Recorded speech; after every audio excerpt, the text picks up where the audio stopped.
औरंगजेबाच्या सांगण्यावरून सर्जा खान प्रतापगडावरती आक्रमण करण्यासाठी वाई प्रांतात आला होता. त्याचा बंदोबस्त कसा करायचा याचा शंभूराजे विचार करत होते. तोपर्यंत सरलष्कर हंबीरराव मोहिते पुढे झाले. राजांना म्हणाले, सर्जा खानासोबत लढण्यासाठी आम्ही स्वतः जातो. प्रतापगडावरती शंभूराजांची सहमती घेऊन सरलष्कर हंबीरराव सर्जा खानाशी लढण्यासाठी प्रतापगडाकडे निघून गेले.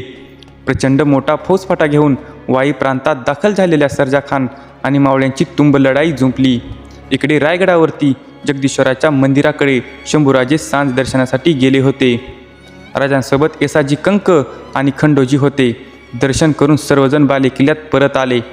सूर्य आता डुबला होता. महाराजांनी डोईवरचा टोप उतरावून टपकात ठेवला. मुलुकभर पडलेल्या दुष्काळात गडागडावरून रसदीचा पुरवठा कसा करायचा याची कल्पना ते मुजुमदारांना देत होते. येसाजी आणि खंडोजी ते ध्यान लावून ऐकत होते. सांजवेळी दरम्यान नेहमीप्रमाणे देवडीवाले गडाचे दरवाजे बंद करून घेऊ लागले.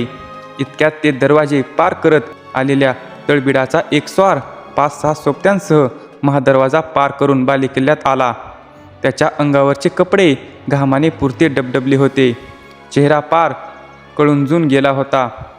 देवडीवाल्यांना हातांनीच थोपवत काही न सांगता तो कसा बसा बालेकिल्ल्यात आला. गड चढून आलेला स्वार राजांना बघताच पुढे होत सरळ त्यांच्या पायावरती देह टाकत गदगदू लागला. ते होते तळबिडचे शंकराजी मोहिते. शंकराजींच्या ओठातून काही केल्या शब्द फुटेना. तुटत तुटत बोलत कसे तरी त्यांच्या मुखातून ते शब्द बाहेर पडले. आम्ही झालोच, पण उभी दौलत पोरकी झाली धनी. तुमचं आमचं मामासाहेब, सगळ्यांचं सरलष्कर आमचं भाऊ गेलं धनी. असंख्य वेदनांनी घट्ट मिटल्या डोळ्यांनी गर्दन इकडे तिकडे झटकली. वाई प्रांतात घुसलेल्या मोगली फौजांना हिसकावून लावणाऱ्या सर्जा खानासोबत झालेल्या हातघाईच्या लढाईत सरलष्कर हंबीररावांच्या निधड्या छातीवर तापता लोखंडी तोफगोळा येऊन अचानक आदळला होता.